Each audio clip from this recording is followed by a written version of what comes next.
When the US dollar collapses, the balloon bursts.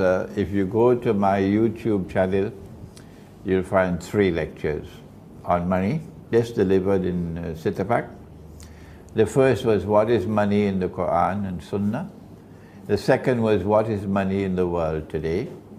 And the third is entitled, Beyond the Petrodollar, an Islamic response to the bogus monetary system. Okay? And in that lecture, we said Israel cannot claim to be a Khilafah state unless Israel is using gold and silver as money. When that day comes that Israel brings back gold and silver as money, I hope I'm not alive. May Allah take me away from the world, because the shame and the disgrace will be too great for me, for my heart. My heart will burst. That these people have to bring back dinar and dirham, while our people were eating biryani and going home to sleep. The shame and the disgrace will be too great. So I ask in that lecture that all those who hear my lecture, go and ask your scholars of Islam, wherever you can meet them. Even if you can't meet them in person, you can send an email to them and ask them politely so. We don't see this money in the Quran and Sunnah, no. The money we're now using, is it halal or is it haram? And we don't want a private answer. We want an answer that we can publish, okay? So you put some pressure on them. If they say we don't know, you can ask them, well, how long will you take? We want an answer. You can't remain silent forever. No, okay? In the meantime, if it is possible to have money which is redeemable in gold, like Ahmad Sukarno attempted in Indonesia, that's why they overthrew him, that the Indonesian rupiah would have been redeemable in gold, that you could go take it to some office and collect your gold, redeemable in gold, then the Indonesian rupiah would have been halal. It's redeemable. It's like a check.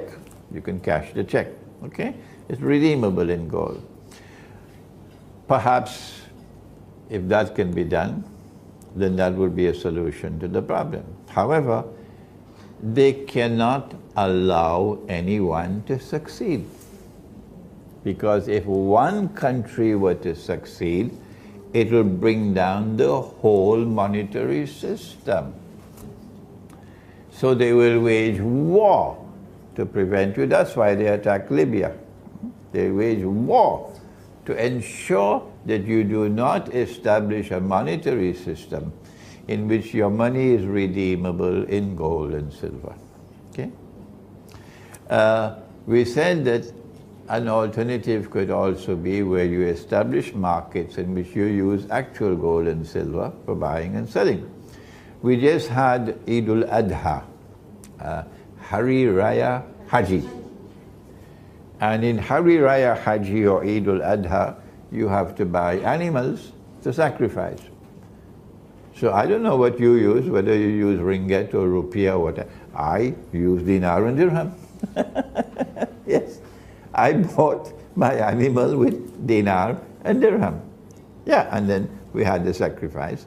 If we could encourage this is a micro response. Before the war takes place, okay, make sure you have at least 100 dirhams at home.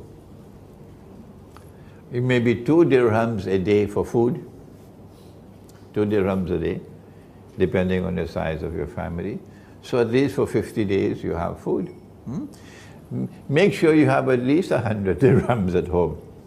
And if you can have some dinars as well, alhamdulillah, that's even better, okay?